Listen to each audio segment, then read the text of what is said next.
Hello, everyone, and welcome to Real Talk English with Lucy and Joseph. I'm Lucy. And I'm Joseph. Today we have a fantastic topic for all travelers. We're talking about hotels and how to use English confidently when you stay at hotels. This lesson is perfect for A1 beginners who want to travel and feel comfortable in hotels. We'll share stories, tips, and useful phrases. And don't forget to stay until the very end because we have 3 essential vocabulary words waiting for you. So, Lucy, let's start with the basics. Do you enjoy staying in hotels when you travel? I absolutely love hotels. There's something special about having a clean room, fresh towels, and someone else making your bed every day. When I plan a trip, I always book my hotel online first. What about you, Joseph? I completely agree. I always make my reservation on the internet before traveling. You can compare different prices, read reviews from other travelers, and see photos of the rooms. It makes everything so much easier. Exactly. And there are so many different types of hotels to choose from. Some people love luxury hotels with expensive rooms, beautiful lobbies, and 5-star service. Luxury hotels are amazing, but they can cost a lot of money. I usually choose budget hotels. They're much cheaper, but still clean, safe, and comfortable. Perfect for young travelers or people who want to save money. That's very smart thinking. There are also business hotels designed for people who travel for work. They usually have meeting rooms, business centers with computers and printers, and sometimes even conference facilities. And don't forget about family hotels. These are perfect for parents traveling with children. They often have larger rooms, swimming pools, playgrounds, and special activities for kids. Great point. Now let's talk about the different room types you can book. The most basic is a single room with one bed for one person. It's usually the cheapest option. Right. A double room has one large bed that can fit 2 people, but a twin room has 2 separate single beds. This is perfect for friends or family members who want their own sleeping space.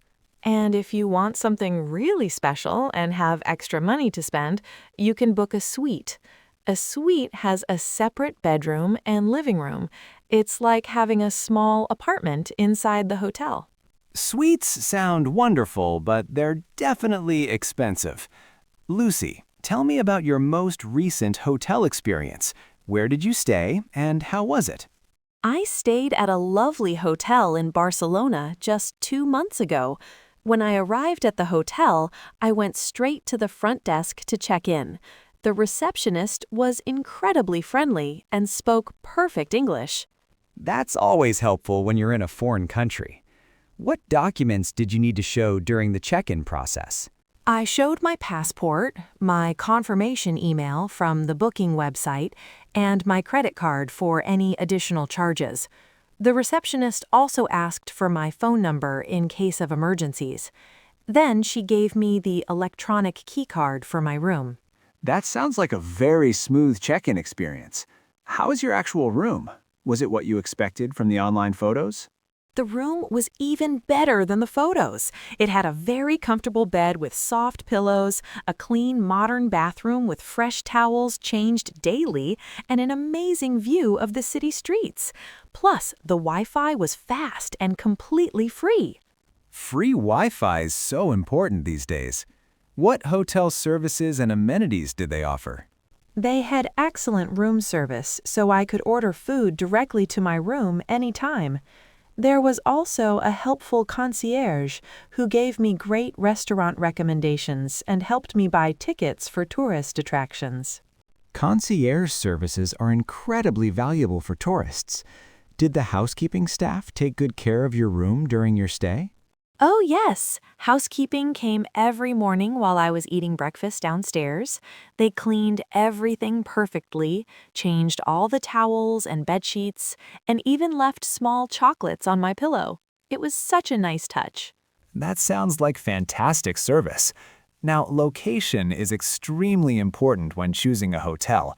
Do you prefer to stay in the city center or in quieter areas? I always look for hotels near public transportation.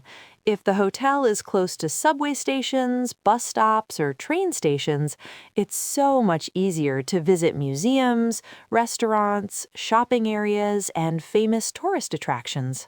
That's excellent advice. Sometimes I choose hotels near airports, especially when I have very early morning flights. Many airport hotels offer free shuttle bus services that take you directly to the terminal. Very practical. Now, let's discuss hotel etiquette and good behavior. This is important for having a pleasant stay. Joseph, what are some key tips for hotel guests? Always be polite and respectful to all hotel staff. Say please and thank you regularly. Keep your voice down in hallways and elevators, especially late at night when other guests might be sleeping. Exactly. Also, try to keep your room reasonably clean for the housekeeping staff. Always check the hotel's checkout time. Most hotels require guests to leave by 11 a.m. or 12 noon, so don't be late. And if you have any problems or complaints, call the front desk immediately. Don't wait until checkout time to mention issues. Good hotels want to fix problems quickly. Speaking of problems, what should you do if something in your room doesn't work properly? For example, if the air conditioning breaks or the television won't turn on. I always call the front desk and explain the problem politely. I might say something like, "Hello, this is Joseph in room 314. The air conditioning in my room is not working properly.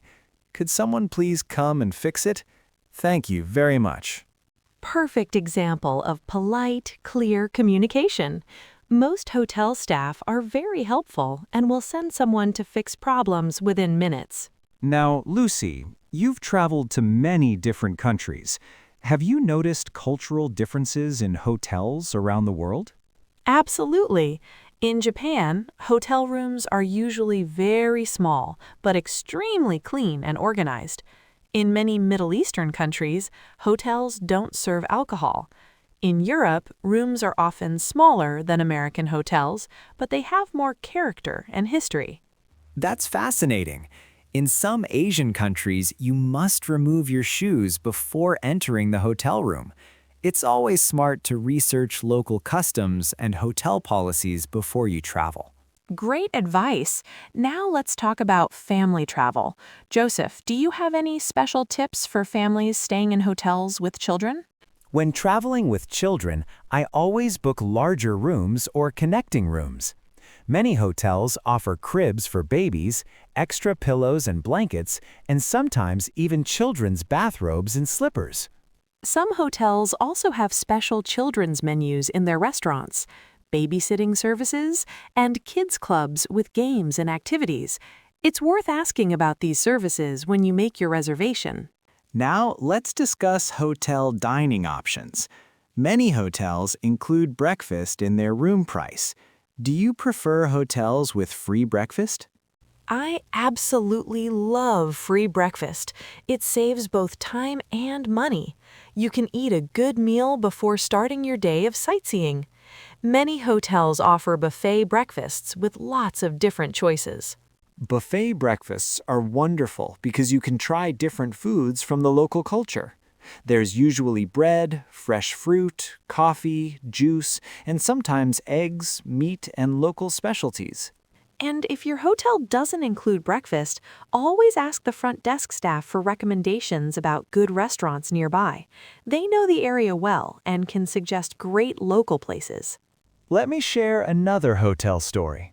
Last year, I stayed at a hotel in Tokyo, and I had an interesting problem with my electronic keycard. What happened with your key card? That sounds frustrating. The key card suddenly stopped working, and I couldn't open my room door. I went to the front desk, and the staff immediately made me a new key card.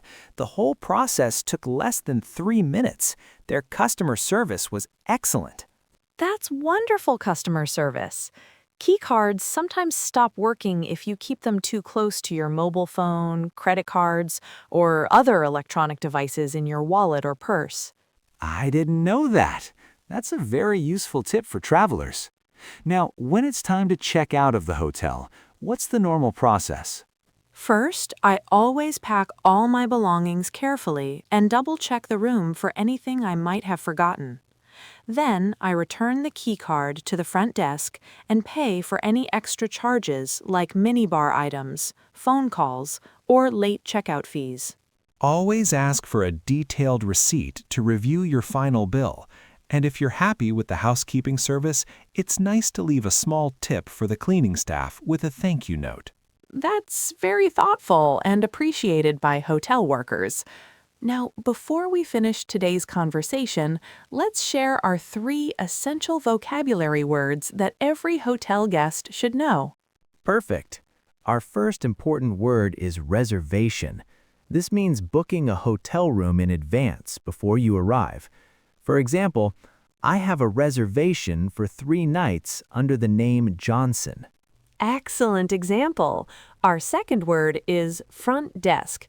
This is the main reception counter in the hotel lobby where you check in, ask questions, and get help. For example, I need to call the front desk to request extra towels for my room. Great! And our third essential word is check-in. This is the process of registering at the hotel when you arrive and getting your room key. For example, the check-in time at this hotel begins at 3 p.m. Perfect examples. Remember these 3 words: reservation, front desk, and check-in. They are absolutely essential for any hotel stay anywhere in the world. Before we finish, please remember to subscribe to our YouTube channel for more practical English lessons. Yes, your support helps us create more helpful content for English learners like you. Thank you so much for listening and learning with us today. Keep practicing your English every day, and don't be afraid to speak. Have a wonderful day. Goodbye.